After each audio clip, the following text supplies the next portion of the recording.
ꯑꯩꯈꯣꯏ ꯉꯁꯤꯃꯛꯁꯤ ꯑꯩꯈꯣꯏ ꯖꯦꯁꯤꯅ ꯀꯧꯈꯤꯕ ꯄꯨꯡ 23ꯒꯤ ꯖꯦꯅꯔꯦꯜ ꯁ꯭ꯇ꯭ꯔꯥꯏꯛ ꯍꯧꯈ꯭ꯔꯦ ꯍꯥꯏꯗꯅ ꯑꯩꯈꯣꯏꯒꯤ ꯍꯧꯈꯤꯕ ꯃꯥꯔꯆꯀꯤ ꯇꯥꯡ 31ꯗ ꯑꯩꯈꯣꯏꯒꯤ ꯏꯝꯐꯥꯜ ꯋꯦꯁꯇꯒꯤ ꯈꯣꯏꯁꯅꯥꯝ ꯁꯅꯥꯖꯥꯎꯕ ꯆꯍꯤ 18 ꯑꯁꯤ ꯍꯧꯈꯤꯕ ꯃꯥꯔꯆ ꯇꯥꯡ 38ꯗ ꯐꯥꯈ꯭ꯔꯦ ꯑꯗꯨꯒ ꯑꯦꯄ꯭ꯔꯤꯜꯒꯤ ꯇꯥꯡ 12ꯗ ꯖꯨꯗꯤꯁꯤꯌꯦꯜ ꯀꯁꯇꯗꯤꯗ ꯃꯍꯥꯛꯁꯦ ꯂꯩꯈꯤꯗꯕꯒꯤ ꯃꯥꯌꯣꯛꯇꯅꯤ ꯑꯩꯈꯣꯏꯒꯤ ꯍꯧꯔꯤꯕ ꯖꯦꯅꯔꯦꯜ ꯁ꯭ꯇ꯭ꯔꯥꯏꯛꯁꯦ ꯑꯣꯖꯥ ꯁꯤꯒꯤ ꯃꯇꯥꯡꯗ ꯃꯤꯑꯣꯏ ꯑꯃ ꯐꯥꯔꯒ ꯖꯨꯗꯤꯁꯤꯌꯦꯜ ꯀꯁꯇꯗꯤꯗ ꯂꯩꯇꯕ ꯁꯤꯒꯤ ꯃꯇꯥꯡꯗ ꯀꯩ ꯍꯥꯏꯅꯤ ꯑꯥꯏꯟꯒꯤ ꯃꯤꯠꯌꯦꯡꯗꯁꯨ ꯑꯣꯖꯥ ꯇꯣꯉꯥꯟ ꯇꯣꯉꯥꯟꯕ ꯂꯩꯔꯝꯒꯅꯤ ꯑꯗꯨꯕꯨ ꯑꯣꯖꯥꯒꯤ ꯋꯥꯔꯣꯜꯗ ꯑꯣꯖꯥꯒꯤ ꯃꯤꯠꯌꯦꯡꯗ ꯑꯣꯖꯥ ꯃꯁꯤ ꯀꯔꯤ ꯍꯥꯏꯅ ꯌꯦꯡꯕ ꯌꯥꯏ custodian debt se asi illegal logi kanoda yadabani thokti thokpa ko ngasai gi matik chadaba personnel natraga ngasai gi magi level of ngasai gi interrogation the magi then the health of the ngasai gi arrestee ngasai gi victim ko mogi pmg yang kanda ngasai gi masi maka poli adu tasengna kana custody da debt tau se masi yadabani masi tongan ba masi ain nung ena khang expert mayam lady madui agano lady ko adu tasengna masi am nuaite aduga aduna masi ban kauri ko asiguma kano se akoi tholoi aduna custody amada ngasai gi lady ba information ta mana sik tawriba mayam sing adu tawra thadrigi akoi gi torture tawdana khotana chathabagi kano mayama akoi kano thenagre ko mangi da jodi case mayama akoi kano lady ko asiguma ji kan masi akoi anobudi nati adu masi kano ni khara pharu rabani adu hoji mu hanjalak gi pose masi oi noite maraduna masai gi hariba misi ase masi da mukta ko judicial inquiry yang fazana ga dithijana tawba ma changi aduga sigum gi thodok si akoi tholoi dobani aina sum thena jagi beda asena custodian debt ta kariyumba general ni ba yon police officer na jaga kana singa to bog the life imprisonment pi bagi ya bai kana bog da yaw gi ber khali ko sigum jam chikhinna ubada bani aduna aikoina ngami haibagi kano do da yade even tamagi judgment ama final laktri bani ne ko aduna sigum mayam si akoi nadiam thokre thokhi bugi mayak tani myam na hawra ngasi bogda changjal laiba akoi gi mayam ma jau laigre anbe asphagi maru thokhi ba ko sigum mayam si gi mayak tani maira pai bi ga na tholaiba ka chagi 1983 da tholakri ba mayam je si phagi mi nei myam ma kham mo doi tholaki bani na sigum se hena myam na ihoma kano chaga padi am thura kali maram dima ko past experience ta laigra bani ko yi kano dam sai gi state forces na upi nei bi bagi kano mayam kano wathong mayam tho ya bse maram duna masi amna kano ni evidence na inquiry tawthaba judicial inquiry ma chathara kanda hariba magi asumara khangtokadabani aduga mayam sing adu achumba mong athu without delay ko justice delay justice denied na have aduna adugi kono da koi thengja loi dabani yaino ayakada yaile ko ismaina ai thongi ko okay azal loishila pada masi environment gi matang ni habidi Jahida lanmai chakpagi thaudok punna 1883 thoki lanmai chakpa umang kokpa matam chana khanglani haina thamlakli oja sida khigi hairiba khigi si khoi forest department na lanmai chak pasi karam mafam da lanmai chakadagi habisigi thidok pase haure haidana khigi department of forest ki maikai dagi initiative lawba haure hairi adumapu masida palibise manipur gi oina chatliba chahi 2015 asi khaktada lanmai chakpagi thaudok punna 1883 thokre chahi asi khaktada chauna lanmai chakpagi thaudok 883 thoktuna haukhiba chahi 5 da lanmai pak chauna chakpagi thaudok masing khwaidagi yamna thokpa chahi oire haidana hairi ojalan mai chakpa sisu nakal amarom da masi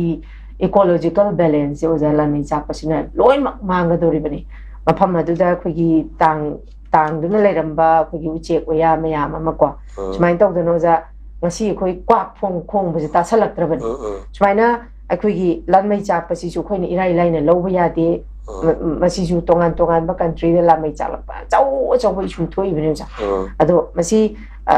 khoi forest ki mai kai da gi di initiative ama laure di haidi oja masi gi matang da khoi tan mai chak pasi matam chana khoi kalhaudra badi masi makna su khoi ecological balance da ki matik akai ba madi la kadori ba oja si gi matang da oja ten tak na thambiyo hoi kano lamai thaba welfare ko ko ya su kono Europe ki jaga sing diam sathi na ko ki Mexico ki experience thengna ga ko aduna masina asoba environment kono da asoba sai thinga piri bani ko environment pi ba haiba sida deforestation yaure ko and then biodiversity me am because jiba ki me am sida hat pi kono yaure ko the climate change and the life equality me am singa sai gi sida so kono mating ka wori bani hojik piri ba data leidna this deforestation gi wildfire gi cases ngasai gi 7,714 lakh ko sigma mayam singi record pbc ko manipur chang am na helabani aduna kusti da even maitan putur pagi chang da yeng ga su maitan gi kano sakon data ga na moi tunga tunga na sigi specialized lanyam le masi khangna ko after all ta ko ina yengi badi ka deforestation gi pot ama laiba lamai thaba haiba posak se amasi thingong do ya da bani adu masi thingna ba hona bagi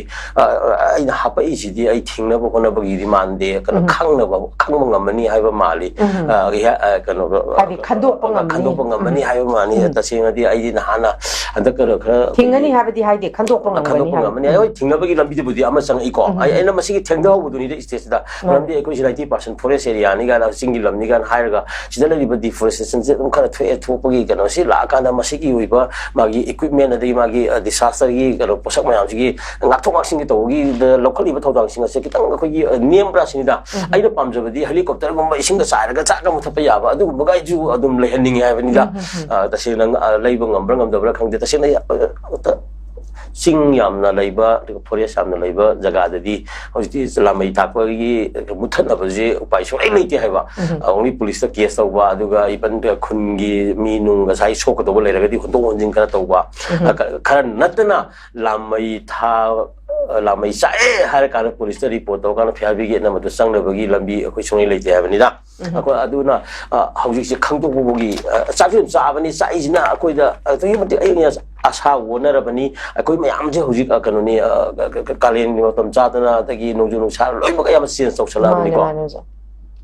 aduna sigi kar marak sida aikoina hena pamado si yam phai ko masi adu masi lepo dongni ga hairamaga da tawsi nuai te ko aduna masi soidra masi kana balambi da lakani tawdri aini hena kana to honingi se yamno atopa chowa kana jaga jinda ko gi kana lamai chaka matam da mai kanwa gi process akoni equipment mayam singa se kana to honing bai wani da ko special ko masi gi brigade ka thamdana ko gi lamai single lamai chaka kana kamaina train person ga thamba then equipment da chai helicopter war sing chai ga jar muthar pi ga na tawriba kholiba mayam sing do akoi phana thamba kan da ngasai gi sigumba kanu mayam se hoi ka kanu control to gudong ni na lawi aduna tasena after all matang sida ina pining message di lamai sak pa haiba sida yamna kanu lairi ba singa sai mai chukot pam di changi dana aduna mai du karai di hore inu haiba dunu adu tasena kanu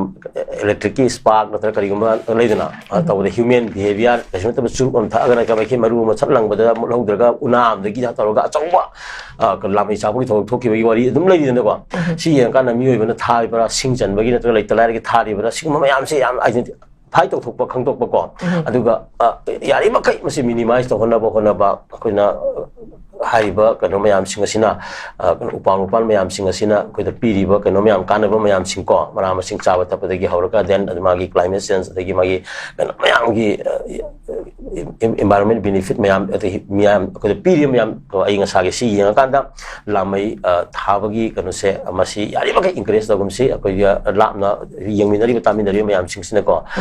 masi aina ai kita ga sudo benungai bana traga ai kanam da tawrakanda koigi lamai chaki bagi thodok se khara dum thui maram dana ikoina singi mafam jinga chat bakop matam da yaring mai sina bagi kano hainabi aduda koi section basangi lamai thak bai thabagi kano se koi heloi da bani aduna kana gum khara sanga tan da suya thaba gumba karigumba he tawba ko sing janna ko na bagi suya thaba gumba ko mayam se masi ako yam kupna Manipur kana se masi root causes of si wildfire se masi yam na kupna nei na kan intervention kari pi hobu yage sina livelihood oine laiba mi singa du kana kana no ado mai population kamai tawi then da koi kari intervention pi be yage ga se kari alternative pi be yai ko ni ka ha si all ngasi live news di kana ni nungai be news ni ko masi khangtok detection identify to ngam ni hai se tawda di kha hena adum chai ku jingi singom thok thok le ni na ko na kana tong ni well equipped with state of winning ko si del tong ba sam ni ko okay